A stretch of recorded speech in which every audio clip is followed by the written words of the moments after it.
Top quality और consistent performance के लिए सिर्फ सिल्वर पंप नाम याद रखना।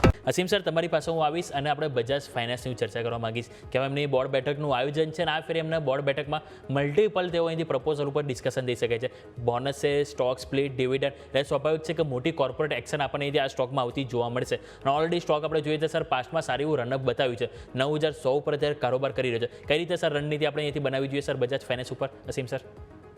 સૌપ્રથમ તો જો એનબીએફસી અને જે ફાઇનાન્સ સેક્ટર છે એના માટે મારો વ્યૂ પોઝિટિવ છે. અને જો આજના જ ન્યૂઝની વાત કરીએ તો આરબીઆઈ ફરીથી ઓપન માર્કેટ ઓપરેશન કરવાની છે. લગભગ 1.25 લાખ કરોડની લિક્વિડિટી માર્કેટમાં પમ્પ થાય એવી શક્યતા છે.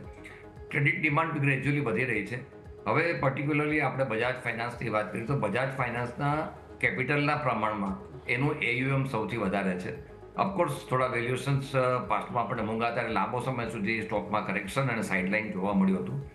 અત્યારે બોનસ, સ્પ્લિટ, ડિવિડન્ડ આ બધી જે એનાઉન્સમેન્ટ કરવામાં આવી છે, આપને ખ્યાલ હશે કે બજાજ ફિનસર્વમાં પણ લગભગ 2 વર્ષ પહેલાં આ રીતે બોનસ, સ્પ્લિટ અને ડિવિડન્ડ તો આપતા જ હોય છે.